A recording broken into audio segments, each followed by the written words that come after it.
Assalamualaikum warahmatullahi wabarakatuh.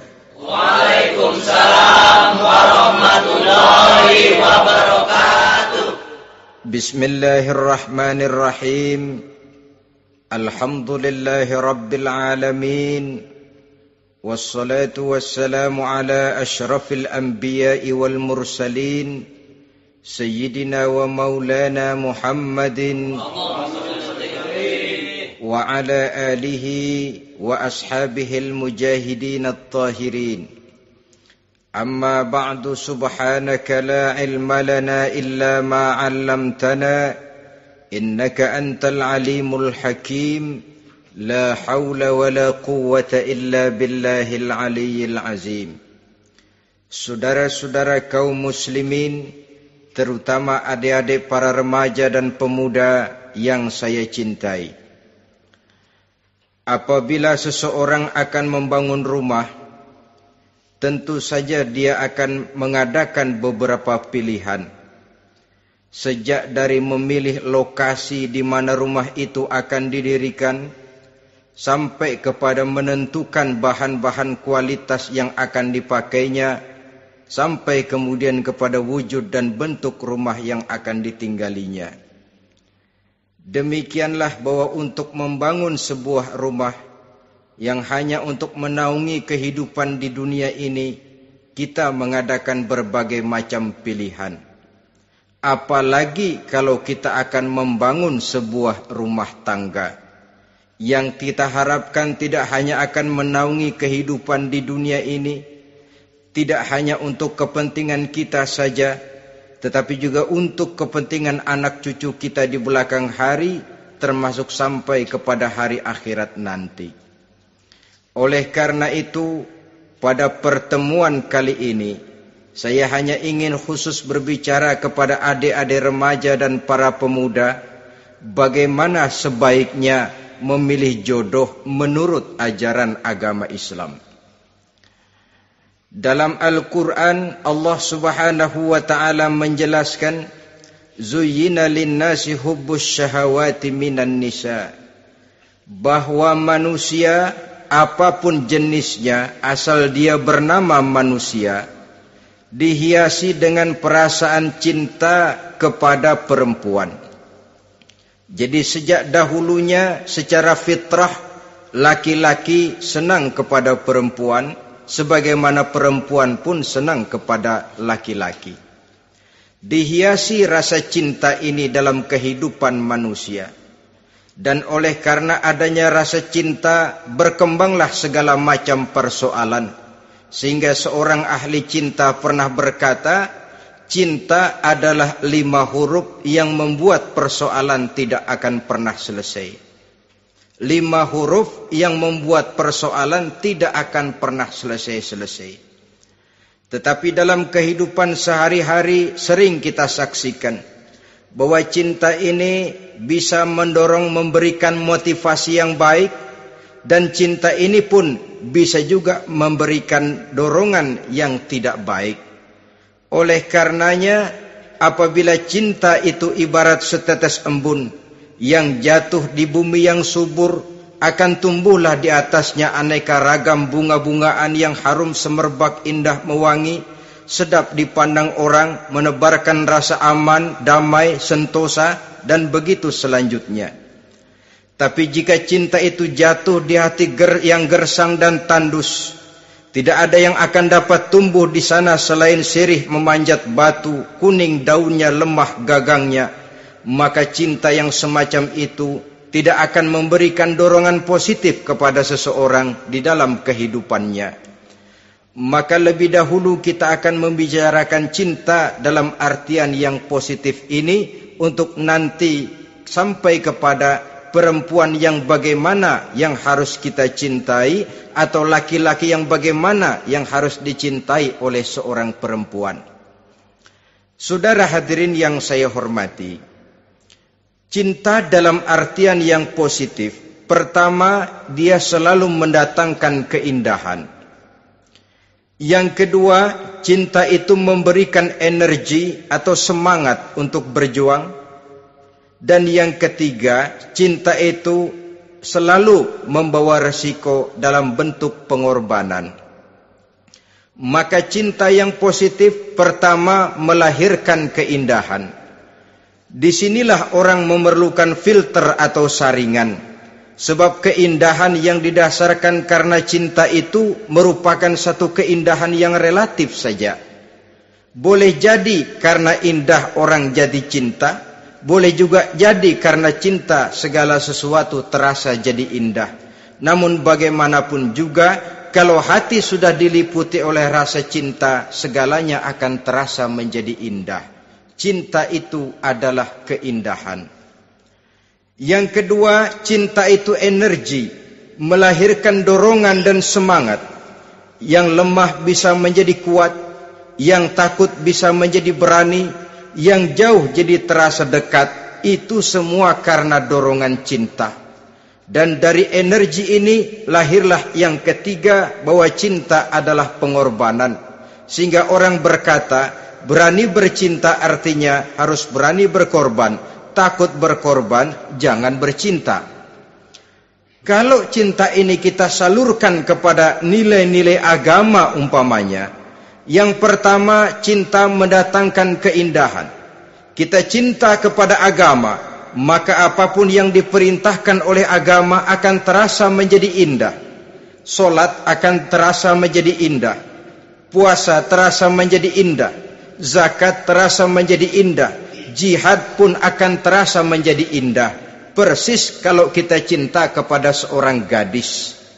Jika kita cinta kepada seorang gadis, apanya saja akan kelihatan menjadi indah. Jalannya terasa indah, lenggang-lenggoknya terasa indah, suaranya merdu padahal cemprengnya bukan main. Seluruhnya akan mendatangkan keindahan karena dasarnya sudah cinta. Cinta membawa kepada keindahan. Yang kedua, cinta itu melahirkan energi. Orang yang cinta kepada agama akan lahir tenaga dan semangatnya melaksanakan ibadah, melaksanakan puasa, melaksanakan zakat, melaksanakan solat, melaksanakan haji, bahkan melaksanakan jihad sekalipun. Cinta selamanya menimbulkan energi dan semangat. Sama saja dengan kita apabila jatuh cinta kepada seorang gadis, walaupun rumahnya jauh, katanya, gunung pun akan kudaki, lautan pun kuseberangi. Untuk apa itu? Untuk menemui apa yang kita cintai. Cinta selamanya melahirkan energi. Capek tidak terasa, lelah tidak terasa, semuanya tertutup oleh keindahan yang bernama cinta. Lalu yang ketiga, cinta membawa pengorbanan. Apabila kita cinta kepada agama, maka pengorbanan terhadap apapun yang diminta oleh agama, baik itu pengorbanan waktu, tenaga, pikiran, harta, bahkan pengorbanan nyawa sekalipun, kita tidak akan berat melaksanakannya karena cinta kita kepada agama yang kita anut ini. Demikian juga cinta kita kepada seorang perempuan akan membuat kita rela berkorban. Apapun yang dia minta, jangankan kita tidak mampu, kita tidak mampu sekalipun, kita masih berusaha untuk mampu guna memenuhi tuntutan si buah hati belahan jantung. Kadang-kadang malam minggu si doi ngajak nonton. Umpamanya duit tidak ada, gajian belum, kerja enggak. Timbullah inisiatif, entah sepatu kita jual ke tukang loa,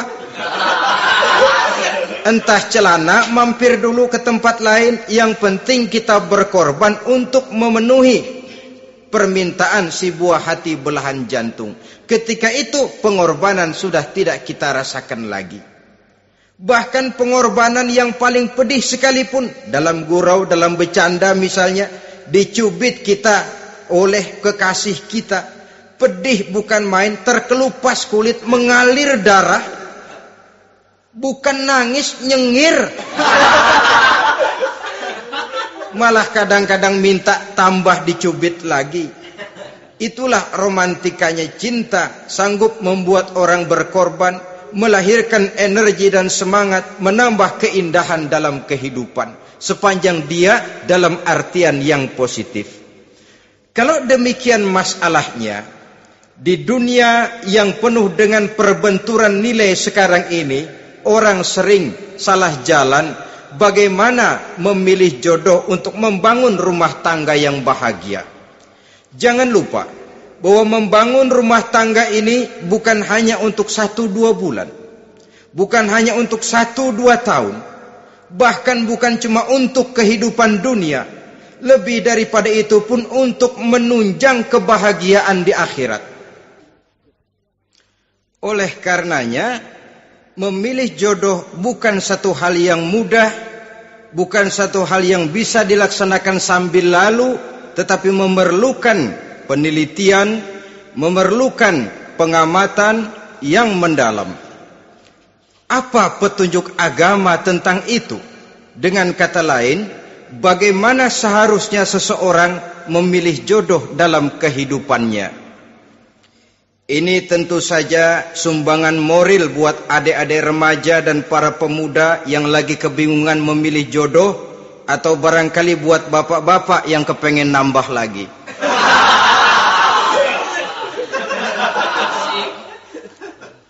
Mohon maaf kepada ibu-ibu, saya tidak menganjurkan, cuma ngajarin. Yang pertama, menurut Nabi, nikahilah perempuan itu karena rupanya, karena hartanya, karena keturunannya, dan karena agamanya. Ada 4 motif utama di sini. Pertama, memilih jodoh, lihatlah rupanya. Lagian siapa yang kepengen dapat jodoh rupanya nggak karu-karuan? Cari rupa yang cantik, indah, dan menawan. Namun jangan lupa, saya katakan di zaman di mana sering terjadi benturan nilai seperti sekarang ini, orang sulit untuk mendapatkan keaslian. Di mana teknologi sudah sedemikian canggih, di mana ilmu kedokteran sudah sedemikian maju, maka berbagai macam rupa bisa dibentuk dengan apa yang dinamakan operasi plastik misalnya. Yang pesek bisa dibikin mancung, kuping yang kelebaran bisa dibikin sedang, pipi yang kembung sebelah bisa dibikin rata, janggut yang tidak menarik bisa dibikin bak lebah bergantung katanya. Oleh karena itu, kalau pilihan hanya tertuju kepada rupa yang cantik saja semata-mata, kita sudah melakukan satu kesalahan yang sangat besar. Sebab apa? Diperingatkan oleh Nabi melalui hadis Ibnu Majah, Bazar dan Baihaqi dari Ibnu Umar. Janganlah kamu kawini seorang perempuan karena kecantikannya, sebab kecantikan boleh jadi akan mencelakakan. Jangan juga kamu kawini perempuan karena hartanya, sebab kekayaan biasanya akan mendatangkan kesombongan. Tetapi kawinilah karena agama dan akhlaknya, karena itulah yang akan membawa kepada kebahagiaan.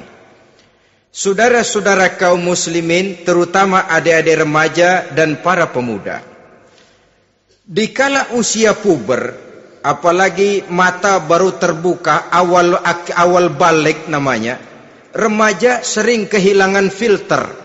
Pokoknya asal ngelihat rupa yang sudah lemot, denok, geboy,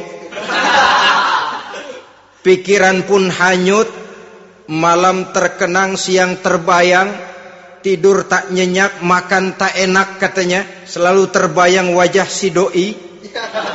Dikala itu orang kehilangan pertimbangan bahwa rupa yang cantik kadang-kadang sering menipu. Diriwayatkan oleh Imam Ibnu Abbas, satu hari ketika sedang kumpul dengan para sahabat, lewatlah orang dengan potongan potongan orang kaya. Kelihatan kan, orang kaya sama orang miskin jalannya aja lain kan.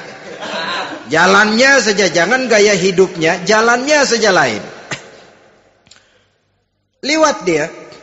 Rasul bertanya kepada seorang sahabat, menurut pendapatmu bagaimana orang yang lewat itu? Kata sahabat, oh, yang lewat ini ya Rasul, kalau dia meminang perempuan pasti diterima. Kalau dia menolong orang pasti berhasil. Kalau dia ngomong pasti didengerin. Kenapa? Orang kaya. Orang kaya ya Rasul. Kalau dia minang, perempuan mana yang kagak bisa menerima kalau dipinang oleh orang kaya? Biar mukanya udah belipet kayak dompet tanggung bulan. Kalau memang duitnya banyak, nggak kelihatan tuh muka yang belipet. Yang kelihatan duit. Kalau dia nolong orang, pasti berhasil apa yang dia tolong itu. Kalau dia ngomong, pasti didengerin orang. Walaupun omongannya biasa-biasa saja. Kenapa? Orang lihat penampilannya. Sudah, ketika orang itu lewat, beberapa lama kemudian lewat lagi seseorang yang kelihatannya miskin. Rasul tanya lagi, kalau orang ini, bagaimana pendapat kamu? Wah, potongan begini sih Rasul. Kalau dia minang, orang tolak. Siapa yang mau kawin sama kere begini? Kalau dia nolong orang, pasti nggak berhasil.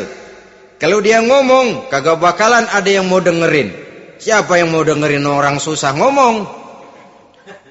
Setelah orang itu lewat, apa kata Rasul? Orang yang terakhir, yang lewat ini, yang barusan lewat, jauh lebih baik dari yang pertama yang lewat tadi. Jauh lebih baik. Maksud dari ucapan ini, Rasul sebenarnya mendidik para sahabat jangan tertipu oleh penampilan. Sebab penampilan tidak selamanya mencerminkan keaslian.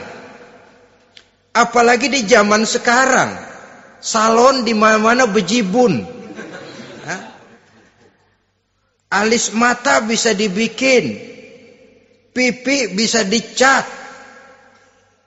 Yang pinggir kuning, yang tengah merah, di sebelah merah ada yang kehitam-hitaman, persis orang kepentok tiang listrik.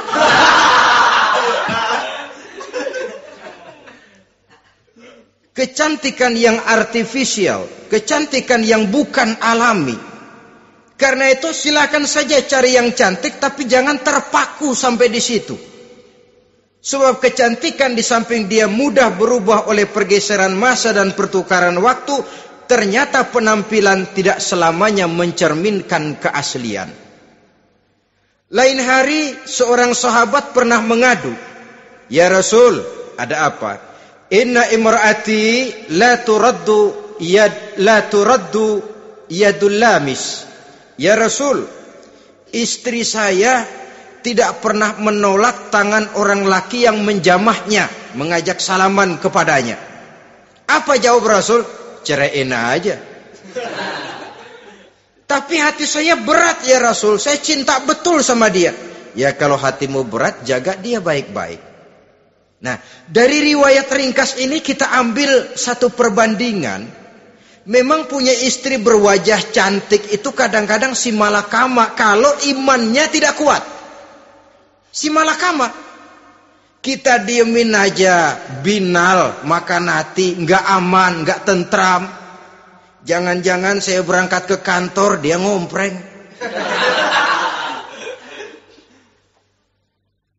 Buah si malakama, seperti orang tadi, ya Rasul. Istri saya kelihatannya, sebenarnya nggak negatif maksudnya ini, cuma bersalaman, tapi terlalu ngobrol. La turaddu yadul lamis, tidak pernah menolak orang yang ngajak salaman. Ya sekedar salaman. Tapi kan awalnya dari salaman. Kalau sudah salaman kan strum bisa ngederdet dari tangan situ. Kata Rasul sederhana saja. Ya kalau memang begitu ceraiin. Saya nggak kuat Rasul. Saya cinta betul sama dia. Kalau kau tak kuat berpisah dengan dia, jagalah dia baik-baik. Ajar, didik, tanamkan rasa keagamaan di dalam hatinya. Saudara-saudara kaum muslimin, jadi rupa yang cantik tanpa didasari oleh nilai-nilai agama akan membuat seorang suami di rumah tangganya seperti si malakama. Seperti berhadapan dengan buah si malakama kalau tidak diiringi dengan nilai-nilai moral yang luhur dan bekal agama yang tangguh. akan pergi jauh dari rumah rasanya tidak aman. Sedangkan di rumah saja siapa yang akan mencari nafkah? Dan begitu selanjutnya. Orang tadi jelas berhadapan dengan buah si malakama. Didiamkan, makan hati. Sebab, maaf, kalau seorang suami sudah tidak punya rasa cemburu terhadap istrinya, itu kan yang disebut dayus. Dan dayus itu, jangankan masuk surga, bau surga saja dia tidak dapat. Tapi cemburu dalam artian bukan cemburu buta, cemburu dalam artian yang wajar. Dia cemburu, akan dikerasi takut kalau istrinya minta cerai, sedangkan dia cintanya sudah kadung medok bener. Si malakama jadinya. Nah, ini juga satu riwayat yang memberikan gambaran kepada kita. Pilihan, silakan cari rupa yang cantik saja. Cari yang cantik. Tapi kalau itu dijadikan motif utama tanpa dasar-dasar agama, saya khawatir nanti rumah tangga kita akan berhadapan dengan buah si malakama. Jadi adik-adik remaja, usaha, ikhtiar, cari yang cantik, yang kira-kira enggak membosenin, supaya kita betah tinggal di rumah, supaya kita merasa ada tempat berbagi rasa, ada tempat kita bernaung.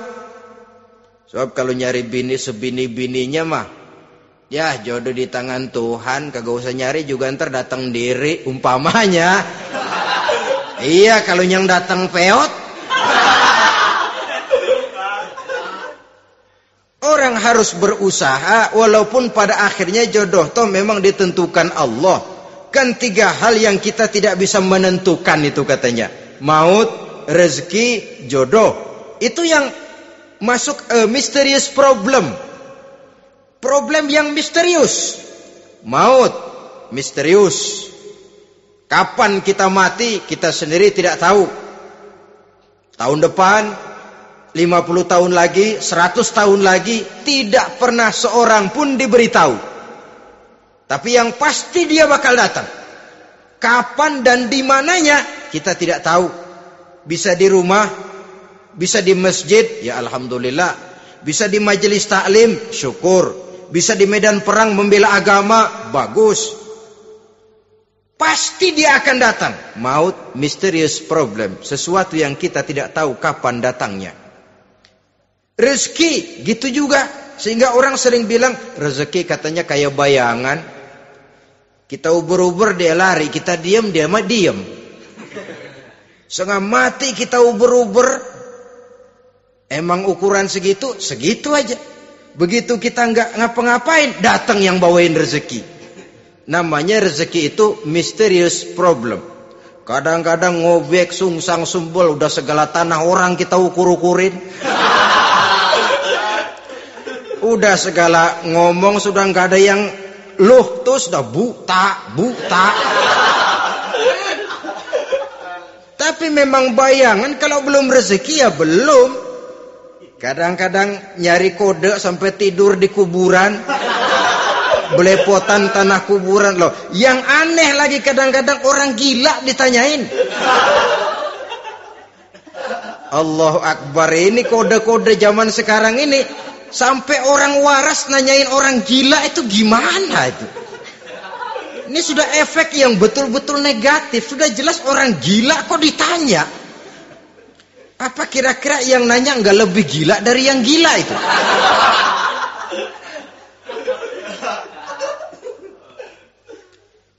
Saudara-saudara kaum muslimin, terutama adik-adik remaja dan para pemuda, jadi silakan saja cari rupa yang cantik, karena dia akan jadi tautan hati, buah hati belahan jantung, tempat kita berbagi rasa, tempat kita pulang dan tinggal di rumah tangga kita.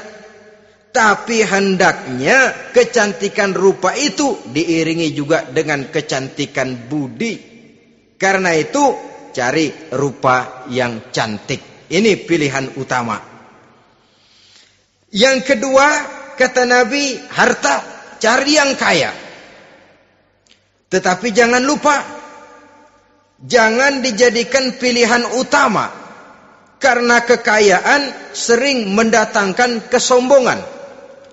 Apalagi kalau seorang pemuda mendapat istri orang kaya. hidupnya dimodali oleh istrinya, maka biasanya wibawanya sebagai seorang suami akan hilang. Akhirnya komando di tangan istri. Dikala itulah suami tidak lebih daripada prajurit yang taat kepada komando istrinya.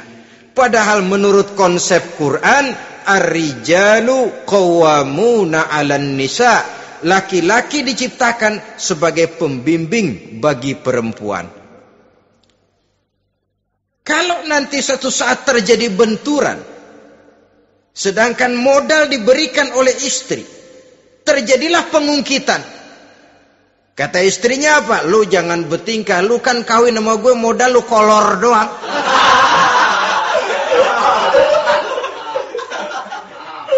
Kalau sekarang bertingkah silakan keluar rumah. Bawa seperti engkau datang dulu. Jangan bawa apa-apa. Pergilah seperti engkau datang dulu kemari. Hilanglah wibawa seorang suami.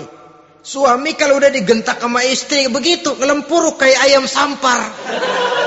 Di mana lagi letak wibawanya? Harta sering mendatangkan kesombongan.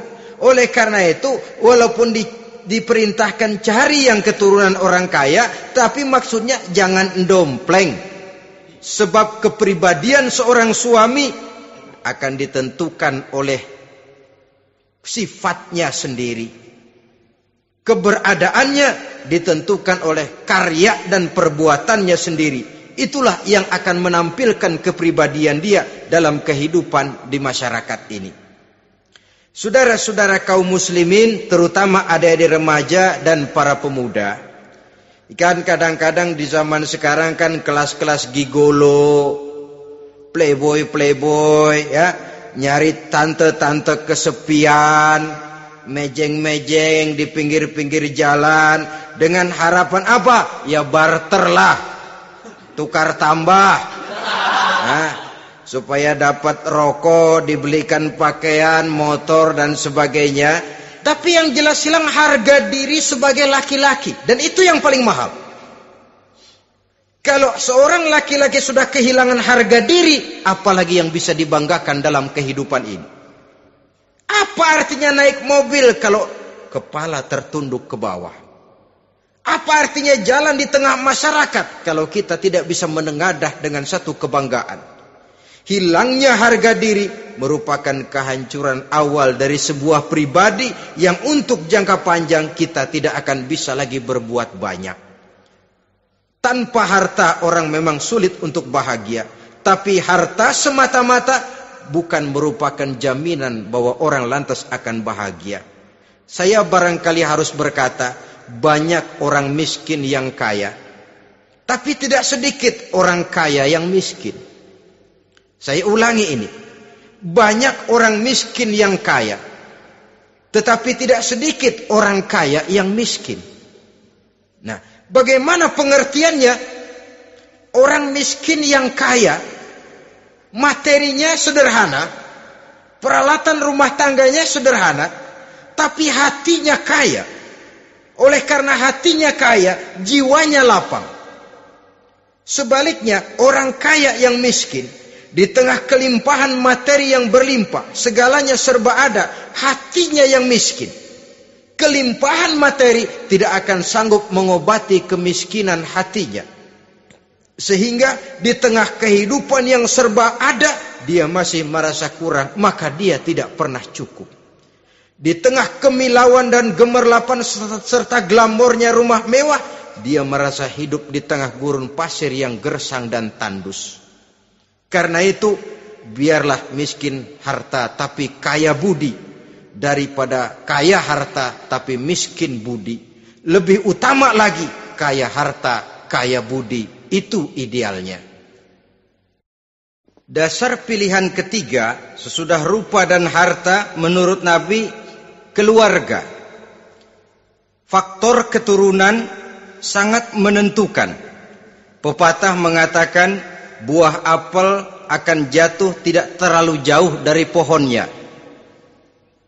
Biasanya kalau bapak kalong, anak kampret. Bapak nyolong, anak nyopet. Itu fotokopi. Saudara-saudara, sungguh pun demikian, faktor keluarga bukan merupakan yang paling dominan. Karena segalanya memang bergantung kepada hidayah dari Allah Subhanahu wa ta'ala. Kalau hidayah datang, bisa saja anak maling bisa jadi kiai. Kalau hidayah datang, bisa saja anak nabi malah ikut bersama orang-orang kafir. Pada akhirnya orang mau besar atau tidak, bukan dengan jalan menyempeng kepada keturunan orang lain, tapi ditentukan oleh kepribadian dirinya sendiri. Tidak bisa kita menjadi besar dengan menyebut kebesaran orang lain. Itu sebabnya dicontohkan oleh Imam Ali pada saat beliau berkata, "Laisal fata may yaqulu kana abi, walakinnal fata may yaquluha anadha." Anak muda yang gentleman adalah anak muda yang berani berkata, "Inilah saya." Bukan anak muda yang membanggakan leluhurnya. Ini kan zaman sekarang ini lagi ngetop-ngetopnya lagu-lagu cengeng katanya dah. Sebenarnya menurut saya bukan cuma lagu cengeng yang jadi masalah. Lagu cengeng cuma satu efek dari sikap yang lebih utama dari itu, yaitu mental cengeng. Kalau mental sudah cengeng, apapun yang kita lakukan akan jadi cengeng. Tidak cuma lagu, kebudayaan yang lahir akan kebudayaan cengeng. Jadi pengusaha cengeng. Jadi pejabat cengeng. Jadi kiai cengeng. Kenapa? Mental cengeng. Di antara mental cengeng itu apa? Mengandalkan fasilitas atasan. Kalau tidak ada fasilitas dari atas, lantas tidak bisa berbuat apa-apa. Cengeng. Menjadi besar bukan karena karier pribadi, tapi karena nasib katrolan. Itu pun termasuk mental cengeng. Sedikit gagal, bagaimana sedikit jalan buntu, babe. Sedikit deadlock, babe. Lu ngapain babe lu melulu? Saudara hadirin yang saya hormati, jadi lebih penting dari sekedar lagu-lagu cengeng, saya malah lebih suka bicara mental cengeng ini. Mental yang cepat putus asa. Mental yang tidak mau mengeluarkan usaha maksimal. Mental yang hanya mengandalkan fasilitas. Sedangkan pribadinya tidak lebih daripada pribadi sumuhun dawu, pribadi kulon nuwun, pribadi kumaha juragan wae, pribadi oke bos, pribadi asal bapak senang. Bukankah itu semua merupakan cermin dari mental-mental yang cengeng, yang untuk jangka panjang tidak akan pernah menguntungkan daripada pembangunan bangsa dan negara yang kita cintai ini. Seseorang mau besar atau tidak, bukan dengan jalan menyempeng kepada kebesaran orang lain. Bahkan Syauqi dalam sebait syairnya yang lebih tegas mengatakan,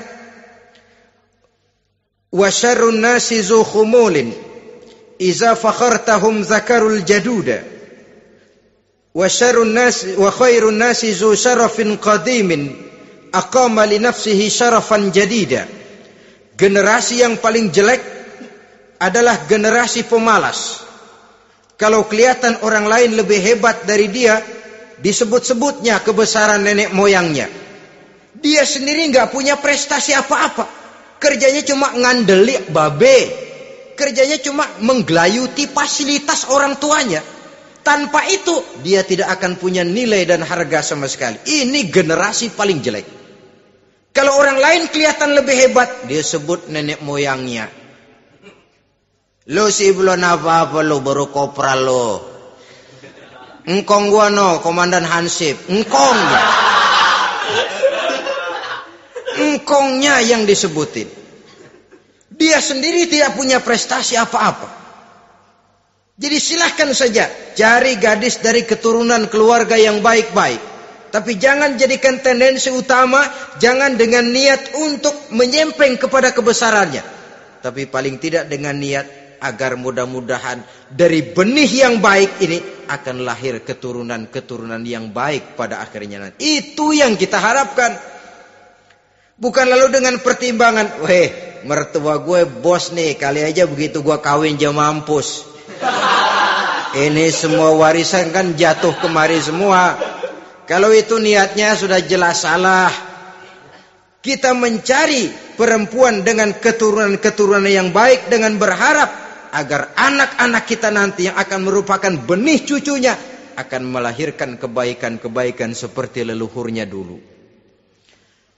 Saudara, pilihan yang keempat kata Nabi, agama. Ini yang paling inti. Kenapa? Agama itu motivasinya moral. Di sini segalanya ditentukan. Rupa yang baik, harta yang banyak, keluarga yang luhur. Kalau sudah dilandasi oleh agama yang rapuh, bahkan tidak beragama sama sekali, ketiga hal di atas tadi hanya akan mendatangkan malapetaka. Sekarang kan kita tertipu oleh penampilan. Padahal penampilan belum tentu kenyataan.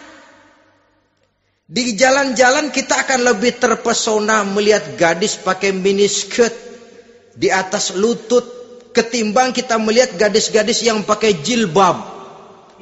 Kalau sudah pakai jilbab keliwat, yang usil banyak banget, bau sorga nih. Bau sorga katanya. Tapi kalau sudah yang pakai miniskirt itu yang lewat, itu dari ujung ke ujung mata kagak mau kedip. Laler nemplok di mata kagak dirasain. Kita terpesona oleh penampilan zahir, padahal penampilan belum tentu memantulkan hal yang sebenarnya. Tapi memang itulah watak manusia. Watak manusia, saya katakan manusia tanpa kecuali. Tetapi bergantung kepada pemikiran jangka pendek atau jangka panjang. Kalau jangka panjang yang kita pikirkan, ya tentu kita tidak akan mudah terpesona oleh hal yang zahir. Sampai-sampai Quran sendiri mengatakan budak yang hitam legam tapi beriman itu lebih baik daripada orang-orang musyrik walaupun cantik, denok, lemot, geboy. Ada lagi nggak bahasa yang lebih dari itu? Cantik, denok, lemot, geboy, bahenol, nerkom. Tapi kafir masih lebih baik budak yang hitam legam sekalipun. Kalau dia beriman. Kenapa? Rumah tangga untuk jangka panjang. So itu Islam tidak membolehkan kawin campuran dengan lain agama. Walaupun ada ayat yang mengatakan boleh kawin dengan ahlul kitab. Tapi sebagian mufassir menjelaskan bolehnya kawin dengan ahlul kitab itu dalam kondisi darurat. Dalam kondisi normal tidak bisa. Kenapa? Kalau sudah berlainan agama, akan terjadi kerancuan rumah tangga untuk jangka panjang. Bagaimana membina dalam keharmonisan di rumah tangga? Bagaimana nasib anak-anak nanti? Kadang-kadang ada keluarga, kami sih keluarga modern. Anak-anak kami berikan kebebasan untuk milih agama apa saja. Bapaknya Islam, istrinya Kristen, anaknya ada yang Hindu, Buddha. Bagus nih, keluarga pecel namanya. Bagaimana keluarga modern bisa seperti itu? Padahal seorang suami bertanggung jawab di hadapan Allah. Dia akan ditanya tentang istrinya. Dia akan dimintakan pertanggungan jawab tentang anak-anaknya. Kalau istri kita berlainan agama, mungkin terjadi pengkaplingan. Pokoknya kalau anak perempuan ikut ibu, anak laki ikut bapak. Administrasi dunia bisa begitu. Tapi akhirat, pertanggungan jawab di hadapan Allah. Bisakah kita? Sorry aja Tuhan emang janjinya begini. Saudara hadirin yang saya hormati, oleh karena itu budak legam hitam kalau beriman masih lebih baik daripada orang-orang yang tidak beriman walaupun cantik dan mempesona. Kenapa? Ini faktor agama. Ya buat 1-2 bulan bisa terwujud rumah tangga yang tentram. 2-3 tahun mungkin masih bisa bertahan, tapi sampai kapan? Sampai kapan itu akan terwujud? Pada akhirnya akan muncullah dilema yang akan sulit buat diatasi. Oleh karenanya motif agama dijadikan stres oleh Nabi. Fasfar bizatiddin taribat yadak. Pilih agama sebagai titik sentral, sebagai pilihan utama. Kalau agamanya kuat, walaupun rupanya sederhana, tapi karena nilai agamanya kuat, dia bisa menyenangkan hati suaminya. Dia bersolek untuk kepentingan suaminya. Dia taat kepada suaminya. Harta, dia anak orang kaya untuk membantu perjuangan suaminya. Tapi kalau tidak ada modal agama, rupa yang cantik bisa menyengsarakan suami. Apalagi kalau suami kere. Istrinya sudah cantik, kaya ataupun tidak kaya kadang-kadang. Udah, suaminya suruh ngempu di rumah, bininya yang kerja. Ya kalau kerja mendingan kalau dikerjain itu.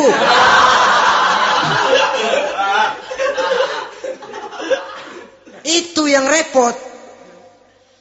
Saudara hadirin yang saya hormati, dan ini bukan satu dua kasus. Alangkah malangnya kalau sudah terkena hal seperti itu. Akhirnya seperti pengaduan sahabat kepada Rasul tadi. Mau diceraiin, cinta saya udah medok benar Rasul. Enggak diceraiin, hati saya ngebet, pegel. Si malakama akhirnya. Jadi oleh karenanya agama. Kalau dia cantik, walaupun miskin, agamanya kuat, dia bisa memelihara kehormatan diri. Dia kaya, agamanya kuat, hartanya disalurkan di jalan Allah. Karena itu, agama jadikan pilihan utama. Dan ukuran agama itu bukan cuma jilbab loh. Ya kadang-kadang ada juga yang jilbabnya nggak pernah lepas, tapi kadang-kadang akhlaknya lebih binal dari yang kribo. Ada cuma sekedar kamuflase saja, itu pun penampilan, sekedar penampilan saja. Cuma dari segi aurat ya memang lebih baik dan lebih utama, dan saya kira lebih mengundang penasaran toh. Duren kalau udah dibuka kan kelihatan isinya, emang udah begitu, udah. Tapi kalau masih rapat, itu yang rasanya kita pengen buka. Timbul tantangan, gue pengen tahu isinya. Rasanya juga begitu. Sama saja dengan baju, kalau dibungkus rapat di plastik, ditaruh di etalase, adanya di toko serba ada, tahu kita barang mahal nih. Biar punya duit, kita mau nawar ragu-ragu, takut nggak cukup. Tapi kalau barang sudah dibuka di jalanan, diobral di pinggir jalan, murahan, 1.003 masih dicampur odol. Yang begitu sih biar nggak punya duit, kita berani banget tanya, nawar, megang lagi nyemek. Berat duit nih bang. Kenapa? Barang sudah terbuka. Jadi saudara-saudara, syukur kalau keempat-empatnya ini jodoh terkumpul dalam jodoh yang saudara cari. Sudah rupanya cantik, kaya, keturunan orang baik-baik, agamanya kuat. Nah, surga dunia tuh. Yang begitu cari. Kalau ada yang begitu, saya juga mau nambahin satu lagi.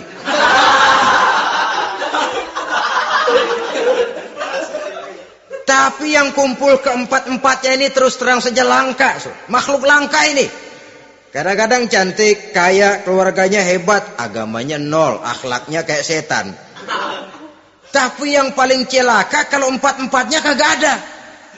Rupanya jelek, melarat, bapaknya biang maling, kagak beragama lagi. Apanya yang mau dipilih? Mampus saja mendingan. Sudah nggak ada pilihan sama sekali tuh. Sudah nggak ada pilihan sama sekali. Saudara hadirin yang saya hormati, terutama adik-adik remaja. Nah, lalu apa motivasi agama dalam pembinaan ini apa? Agama ini kan memberikan contoh bahwa perempuan yang baik itu, yang kita ingin jadikan dia sebagai ideal dalam pencarian jodoh, tandanya 3. Iza ra'aitaha sarratka, kata Nabi. Kalau dipandang, dia bisa menggembirakan kamu. Kan ini yang penting buat seorang suami. Kalau saudara nanti jadi suami, punya istri yang jadi partner setia mendampingi suaminya. Kalau dilihat nggak membosenin, Kenapa? Dia berdandan untuk nyenangin hati suaminya. Enggak bosenin. Kan kadang-kadang ada bini kalau kita pulang demek aja fotonya.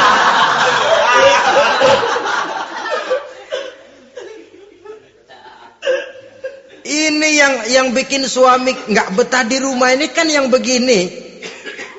Adapun perempuan yang beragama, apabila dipandang oleh suaminya, dia pandai menyenangkan hati suaminya.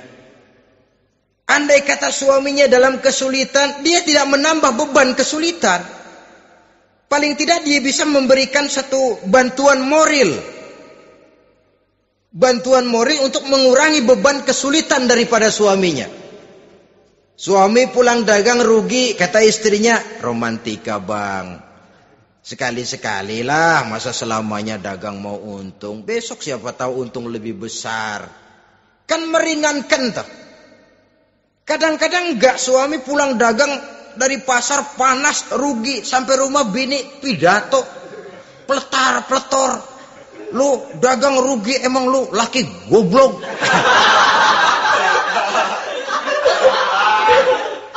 Sudahlah di pasar rugi, di rumah digoblok-goblokin. Ini nanti kena penyakit broken home yang begini ini.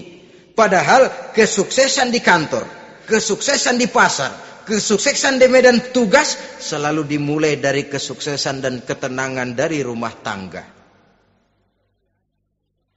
Dia berhias untuk kepentingan suaminya, tidak terlalu berlebihan, dan suaminya pun pandai menghargai istrinya dengan kata-kata yang menimbulkan gairah dan semangat. Melihat istrinya bersorak, kamu makin cantik saja. Jangan juga kadang-kadang suami ketus. Ngelihat pulang kantor, lihat suaminya, istrinya dandan rapi. Tumben lu mau bekasin apa? Mau bekasin katanya.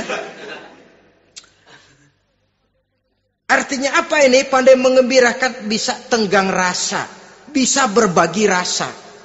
Sehingga suami merasa ada tempat dia bertukar pikiran. Ada tempat dia membicarakan persoalan. Dialog dalam kehidupan berumah tangga itu sangat diperlukan. Iza ra'aitaha sarratka, kalau dipandang dia sanggup mengembirakan kamu. Dikasih uang 500 senyum, 5.000 pun ketawa. Menggembirakan. Dia bisa taruh kata hatinya kesel, tapi mulutnya senyum. Nah ini yang sulit ini. Senyum tapi kesel, kesel tapi senyum. Kadang-kadang istri itu kan kalau sudah kesel, suami pulang nggak bisa dia menyembunyikan kekesalannya. Dari jauh suami sudah lihat ini yang nyambut, ini bemo ini. Udah monyong, serem. Saudara hadirin yang saya hormati, yang kedua, bila diperintah dia taat. Ini pengaruh agama. Sehingga Nabi mengatakan, "Lau amartu li ahadin ayyasjuda ila ghairiha, la amartul mar'ata litasjuda ila zawjiha likibari haqqihi 'alaiha."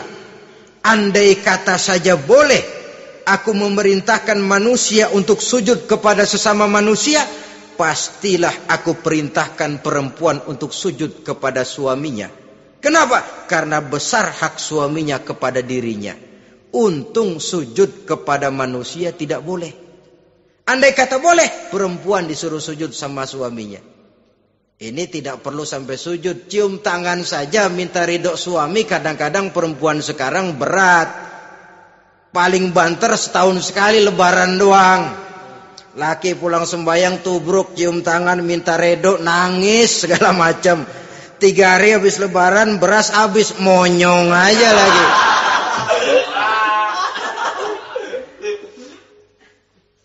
Saudara hadirin yang saya hormati, yang ketiga, akibat pengaruh agama, dia sanggup memelihara kehormatan diri dan sanggup menjaga harta suaminya. Memelihara kehormatan diri baik pada saat suaminya di rumah atau pada saat suaminya tidak ada di rumah. Satu riwayat, seorang sahabat akan pergi perang jihad di fi sabilillah. Ketika mau berangkat dia bilang kepada istrinya, saya mau berangkat perang. Kalau saya belum pulang kamu jangan keluar rumah. Baik bang. Pergi istrinya, pergi suaminya jihad. 1 minggu, 2 minggu berlalu, belum juga pulang. Satu hari datang utusan dari rumah orang tua si istri ini. Assalamualaikum bu. Waalaikumsalam. Ada apa? Ada berita kurang enak bu. Orang tua ibu sakit parah. Mohon tolong ditengokin. Apa kata si istri? Maaf saja, suami saya belum pulang dari medan perang. Saya belum dapat izin keluar rumah kalau dia belum pulang. Tolong sampaikan maaf saya kepada orang tuanya. Pulanglah utusan tadi. Besok balik lagi. Bu, ada apa? Udah Senin Kemis. Napasnya sudah sampai tenggorokan. Tolong tengokin buat terakhir kalinya bu. Suami saya belum pulang. Dia pesan kalau dia belum pulang saya jangan keluar rumah. Saya nggak bisa tengokin orang tua saya. Salam maaf saja. Pulang utusan itu. Besok balik lagi. Bagaimana? Sudah meninggal bu. Mau dikubur. Tengokinlah buat terakhir kalinya. Suami saya belum pulang. Saya belum berani keluar rumah kalau suami saya belum pulang. Itu janji saya sama suami saya. Pulanglah utusan ini ngadu kepada Rasulullah sallallahu alaihi wasallam. Ya Rasul, ini perempuan kelewatan benar. Dari orang tuanya sakit sampai sekarat, sampai mati, sampai dikuburin dia nggak nengokin. Memangnya kenapa? Suaminya katanya pergi jihad. Dan suaminya tidak mengizinkan dia keluar rumah. Kalau si suami belum pulang. Apa jawab Rasul? Marahkah beliau? Tidak, beliau senyum. Apa katanya? Dosa orang tua yang meninggal ini telah diampuni oleh Allah.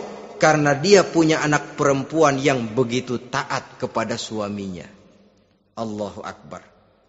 Dosa orang tua yang sudah meninggal itu diampuni oleh Allah. Karena dia punya anak perempuan yang begitu taat kepada suaminya. Ketaatannya kepada suaminya menyebabkan dosa orang tuanya diampuni oleh Allah subhanahu wa ta'ala. Suami pergi jihad. Orang tua sakit keras, tidak berani dia keluar rumah. Itu tandanya bisa menjaga kehormatan diri. Kalaupun satu saat suaminya manggil, bu, tolong ambilin uang di dompet. Dompetnya dibawa, bang, ambil saja sendirilah, nanti salah ambil lagi saya. Kadang-kadang enggak, suaminya pergi mandi, dompet berantakan. Saudara hadirin yang saya hormati, ini motivasi agama. Jadi kecantikan zahir yang diimbangi dengan kecantikan batin oleh karena pengaruh agama tadi. Kalau sudah kemari, orang tidak perlu mikir-mikir operasi plastik. Bikin yang pesek jadi mancung supaya orang tertarik. Bikin belakang yang kurus jadi menarik. Tidak. Orang tidak perlu lagi pakai susuk-susukan. Dipasang di bibir supaya kalau senyum orang gempor. Supaya kalau ngomong orang percaya. Dipakai di kuping supaya macam-macam. Tidak perlu lagi.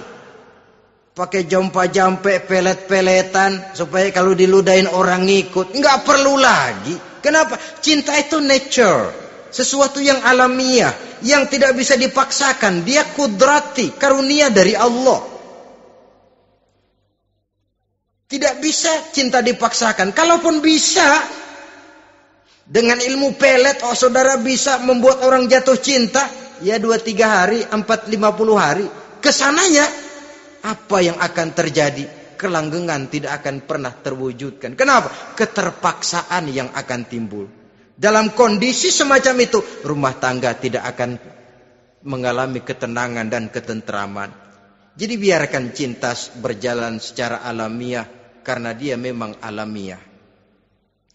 Saudara-saudara, nah sekarang kalau sudah ketemu nih, yang 4 tadi, rupa cantik, keturunan boleh, kaya lumayan, agama kuat, apa yang harus kita cari, apa yang harus kita lakukan? Apa pakai pepatah anak sekarang? Aku lihat, aku pikat, aku dapat, aku sikat, aku minggat. Bangsat.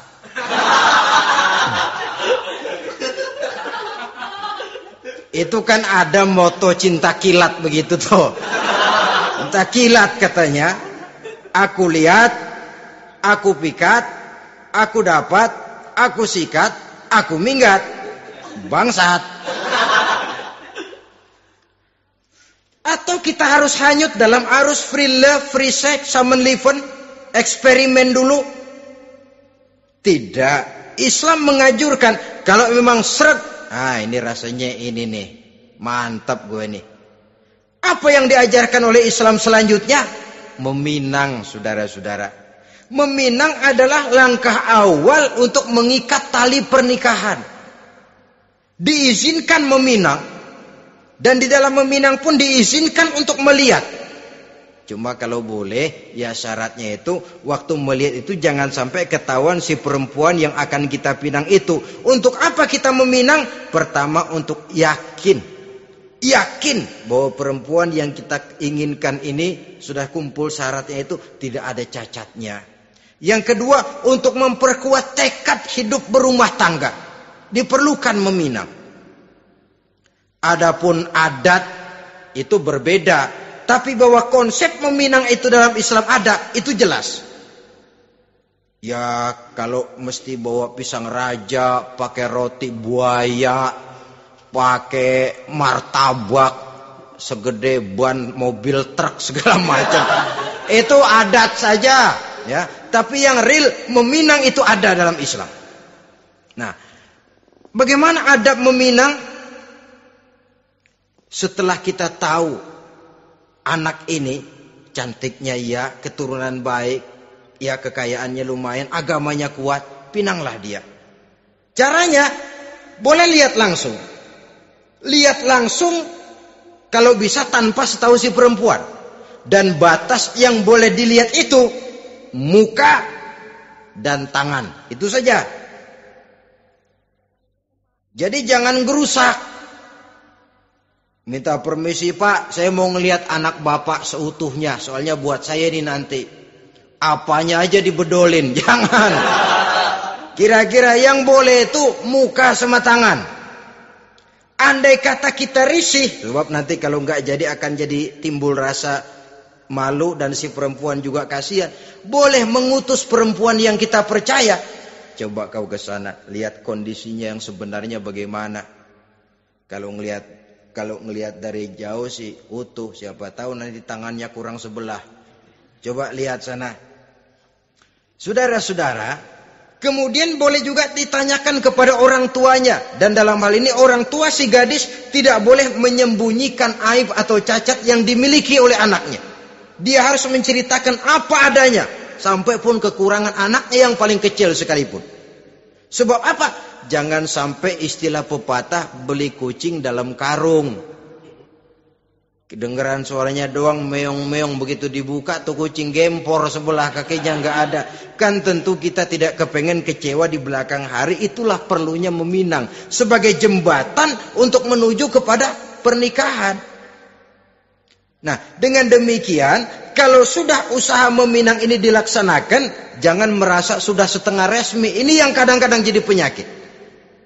Malah sesudah meminang harus masing-masing lebih menjaga diri, menjaga kehormatan, menjaga pergaulan. Kenapa? Agar saat memasuki jenjang pernikahan nanti merupakan jenjang yang sangat ditunggu-tunggu. Ada rasa keinginan tahu.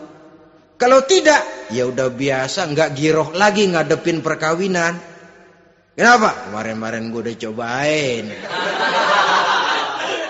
Hilang gairah lagi. Sebab itu kalau sudah meminang, jangan merasa sudah setengah halal. Udah minang ini Kadang-kadang orang tua juga konyol. Sudah dipinang, diumbar. Lu bawa kemana keda lu udah pinang. Padahal meminang itu cuma langkah awal. Sedangkan selanjutnya harus lebih berusaha menjaga kehormatan diri. Sampai pada saat nanti pelaksanaan pernikahan. Nah, saudara-saudara, terutama adik-adik remaja dan para pemuda, walaupun agak sekilas memang karena terbatasnya waktu pada pertemuan ini, mudah-mudahan bisa memberikan gambaran yang sepintas tentang bagaimana sebaiknya kita memilih jodoh di dalam membina rumah tangga yang bahagia. Semoga ada manfaatnya. Terima kasih atas segala perhatian. Mohon maaf atas segala kekurangan. Usikum wa nafsi bitaqwallah. Wassalamualaikum warahmatullahi wabarakatuh.